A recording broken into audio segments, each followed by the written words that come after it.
Hi, welcome to the mathcenter.com. In this video, we are going to look at a question that appeared in paper 1 of the IGCSE Additional Maths exam given in February-March 2015. Okay, again, it's the IGCSE Additional Maths paper given in February-March 2015. We are looking at paper 1 of the questions, and it is question number 5. It's a 6-pointer, so we'll go through the solution bit by bit. It involves linear laws. And we are told in the question, you can read the question in detail in the question paper. I've just summarized the question on the board so we can have a discussion. We are given a relationship between x and y. It is such that when you plot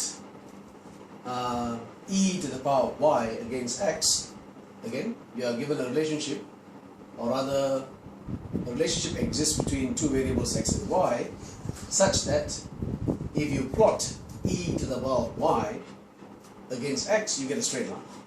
Okay? And it passes through 2 points. The coordinates are given 2, 1 and 3, 5. So first part, you're asked to express y in terms of x, and then in part 2 you're asked to state the values of x for which y exists, and finally in part 3 you're asked to find x when you're given the value of y, which is ln 6. Okay? So let's start slowly. Before we go any further, just to remind you, these coordinates are given. Just remember that this is the value of x. Okay? 2 is the value of x, and 1 is the value of what?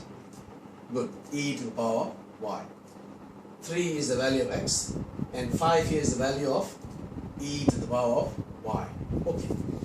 So since we have a straight line, let's think of, okay, y equals to mx plus c. Okay? There's a reason why I've written it like this, because as you can tell, the horizontal axis is small x, and the vertical axis here is e to the power of y. So now we will write e to the power of y, the vertical axis, equals your gradient times your horizontal axis plus your intercept. Okay? So your vertical axis is equals to your gradient of this line that you see, multiplied by your horizontal axis, which is x, plus your intercept. Okay, now let's plug in the coordinates and try and work out the values for m and c. So let's take the first point, 2, 1. Remember, 2 is the value of x and 1 is the value of e to the power of y. So I have equation number 1. Okay, 1 is the value of e to the power of y. Then I have my gradient here, which is m. The value of x is what? 2. So I have 2m plus c, equation number 1. Next one, I have 5 equals 3m plus c. The value of x is 3. Okay, and the value of e to the power of y is 5. So now I have equation number 2. We can solve. Okay, we can solve. Let's just take 2 minus 1. What are we doing? Solving a set of simultaneous equations. 2 minus 1, you will get 5 minus 1 is 4, 3m minus 2m is m. Good. And now let's work out the value of c. Okay, plug into, let's say, equation number 1. Okay, 1 equals to 2, therefore c equals to -7. Okay, I did this quite fast because it's not a big deal. Okay, just take your equation 2 minus equation 1. 5 minus 1 is 4. 3m minus 2m is m.